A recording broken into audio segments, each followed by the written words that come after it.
Assalamualaikum warahmatullahi wabarakatuh. Perkenalkan, nama saya Derianti dengan NIM J0304211116 dari Prodi Teknik Komputer Sekolah Vokasi IPB Angkatan 58 kelas B2. Pada kesempatan kali ini, saya akan menjelaskan praktikum ke-11 mata kuliah rangkaian logika dan teknik digital, yaitu terkait memori. Sebelumnya, saya ingin menjelaskan terlebih dahulu apa itu memori. Jadi, memori merupakan penyimpanan data atau informasi yang kurun waktunya hanya sementara pada komputer. Memori akan menyimpan setiap program dan data yang akan diproses oleh prosesor. Namun, data atau informasi yang disimpan pada memori hanyalah bersifat sementara. Dikarenakan data hanya akan tersimpan selama komputer dalam keadaan menyala atau hidup. Sehingga, ketika komputer dimatikan, maka data tersebut akan hilang. Sehingga apabila kita memiliki pekerjaan, maka sebelum mematikan komputer atau laptop yang kita punya, alangkah baiknya untuk menyimpan hasil pekerjaan kita ke dalam memori permanen seperti hard disk ataupun SSD. Secara umum, memori merupakan kumpulan dari register-register yang ada. Kemudian, menurut kapasitasnya, memori terbagi menjadi nibble 4 bit, byte 8 bit, word 16 bit, dan double word 32 bit. Selanjutnya, memori terbagi menjadi dua tipe, yaitu non-volatil dan volatil. Yang pertama, non-volatil merupakan memori yang datanya tidak akan hilang walaupun daya untuk menyuplai memori tersebut dimatikan. Hal ini menjadikan memori bertipe non-volatil ini dijadikan sebagai penyimpanan jangka panjang, seperti menyimpan dokumen, arsip-arsip, dan sebagainya. Contoh dari memori bertipe non-volatil ini seperti flash disk, CD, hard disk, floppy disk, internal hard drive, external hard drive. Kemudian yang kedua ada tipe volatil. Volatil merupakan memori yang datanya akan hilang ketika daya untuk menyuplai tenaga memori tersebut dimatikan. Biasanya, memori ini dijadikan penyimpanan sementara. Ukuran dari memori bertipe ini umumnya berukuran relatif kecil dan tidak sebesar memori bertipe non-volatil. Contoh dari memori bertipe volatil ini adalah RAM. RAM apabila tidak mendapatkan daya sebagai sumber tegangannya, maka ia akan menghapus semua datanya dan mereset dalam keadaan kosong. Namun, RAM ini berfungsi juga apabila komputer yang kita gunakan dalam keadaan sleep atau hibernate. Dikarenakan untuk memulai operating system pada komputer yang dalam keadaan sleep atau hibernate, RAM-lah yang menyimpan riwayat prosesor terakhir tersebut, sehingga komputer dapat digunakan kembali dengan data dan pekerjaan yang tersimpan. Oke, langsung saja kita ke Proteus untuk membuat rangkaian memori. Pertama-tama, untuk mencari komponen yang kita butuhkan, kita klik komponen mode, kemudian klik P, lalu kita ketikkan keyword komponen yang akan kita cari. Di sini saya sudah menyiapkan komponen yang akan kita gunakan, yaitu ada IC 7489, logic probe, logic state, gerbang NOT, kemudian juga resistor. Langsung saja kita buat rangkaiannya. Pertama, kita ambil IC 7489, kemudian 82 logic state.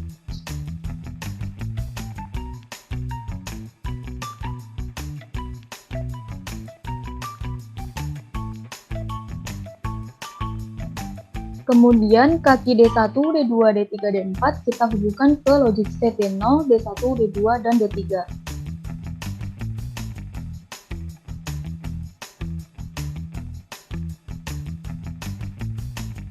Kemudian untuk kaki A0, A1, A2, dan A3 kita hubungkan ke logic state A0, A1, A2, dan A3.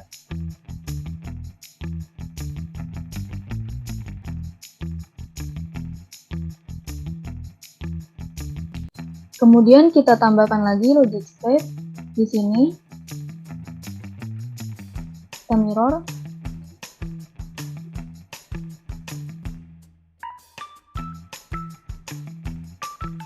Kemudian logic state yang atas kita hubungkan ke kaki WE, kemudian yang bawah kita hubungkan ke kaki ME. Yang atas adalah sebagai write, kemudian yang bawah sebagai probe.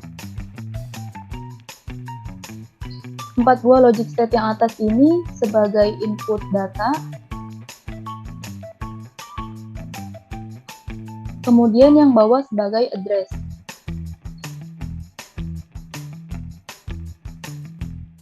Oke, selanjutnya kita ambil gerbang NOT.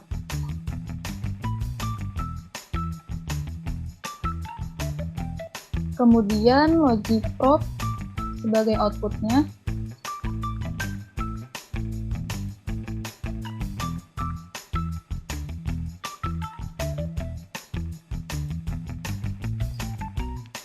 Lalu kita hubungkan gerbang NOT ini ke logic probe.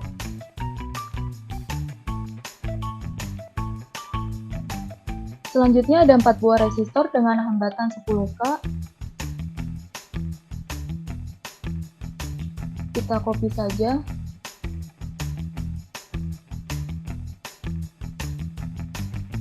Kemudian 4 buah resistor ini kita hubungkan dengan power.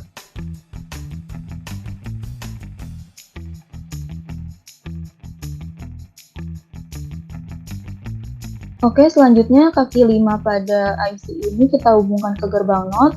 Kemudian resistor pertama kita hubungkan ke gerbang NOT juga.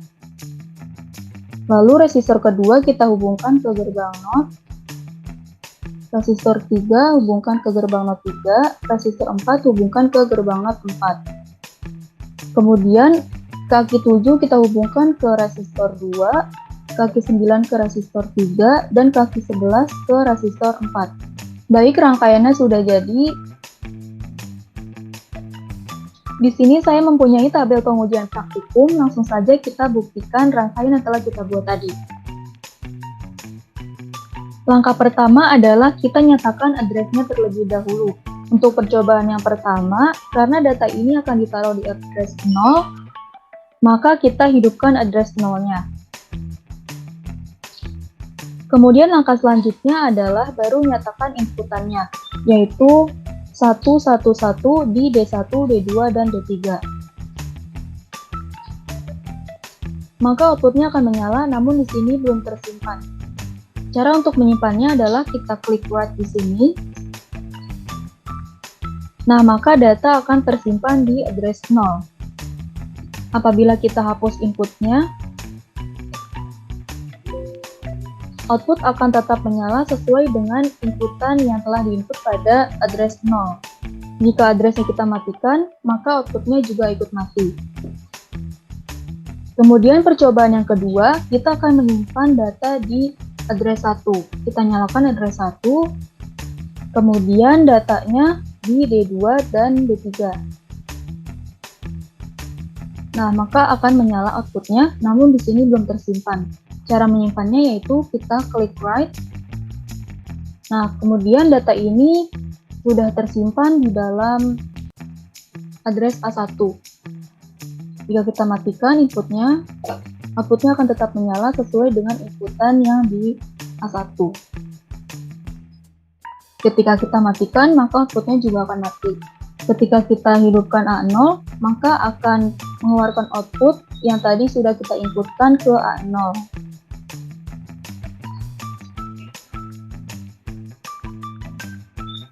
Kemudian yang ketiga adalah kita menyimpan data di A2. Kita nyalakan address-nya di A2. Kemudian kita masukkan inputan datanya yaitu di D3. Output akan menyala, namun di sini belum tersimpan. Cara menyimpannya sama seperti tadi, yaitu kita klik write. Nah, di sini sudah tersimpan di A2. Ketika kita matikan, maka outputnya akan tetap menyala. Kita matikan kembali. Selanjutnya kita akan menyimpan pada address 3. Address 3-nya kita nyalakan, kemudian akan kita inputkan data di D2. Oke, outputnya sudah terlihat, namun di sini belum tersimpan. Cara menyimpannya yaitu klik write. Nah, di sini sudah tersimpan di A3. Ketika kita matikan, tetap menyala outputnya. Ketika kita matikan address-nya, maka akan mati juga outputnya. Lalu bisa kita cek kembali inputan yang sudah kita masukkan ke masing-masing address ini. Contohnya tadi yang pertama kita sudah memasukkan pada address 0. Nah, maka outputnya masih tersimpan. Kemudian di address 1, outputnya masih tersimpan. Di A2, outputnya masih tersimpan. Kemudian di A3 juga masih tersimpan. Baik, cukup sekian penjelasan dari saya terkait praktikum ke-11 rangkaian logika dan teknik digital, yaitu terkait memori. Kurang lebihnya mohon maaf. Wassalamualaikum warahmatullahi wabarakatuh.